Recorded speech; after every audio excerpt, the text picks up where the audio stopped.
Taxe sur le carburant en 2019. On va voir ça avec vous, Loïc Besson. Vous êtes ce matin à Valence, dans la Drôme, aux côtés des Gilets jaunes mobilisés à Valence, donc. Absolument, et pour être tout à fait honnête, il n'y a pas grand monde ce matin, il n'y a plus vraiment de monde, c'est pas du tout la même ambiance que les jours, même les nuits précédentes.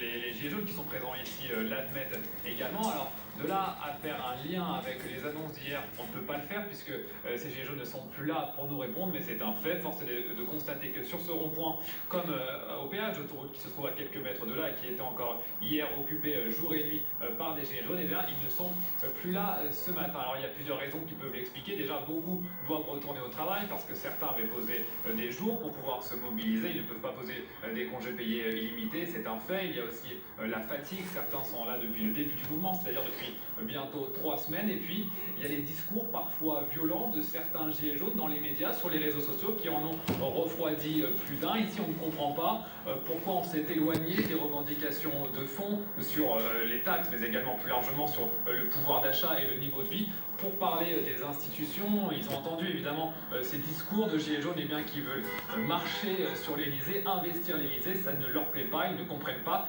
D'ailleurs, les Gilets jaunes avec qui on a pu s'entretenir ce matin n'ont pas du tout l'intention d'aller dans la capitale samedi, ils préfèrent continuer d'occuper peut-être plus massivement samedi parce que ça sera symbolique, mais leur rond-point ici en province pour ne pas être assimilés aux violences qui pourraient émailler dans la capitale et qui sont d'ores et déjà annoncées, et garder un esprit bon enfant ici au milieu des ronds-points à continuer à se faire klaxonner par les automobilistes en guise de soutien. Merci Loïc Besson dans la Drôme avec Bruno Ferraud. Alors dans la foulée des Gilets jaunes, il y a les lycéens avec cet appel à la mobilisation générale lancé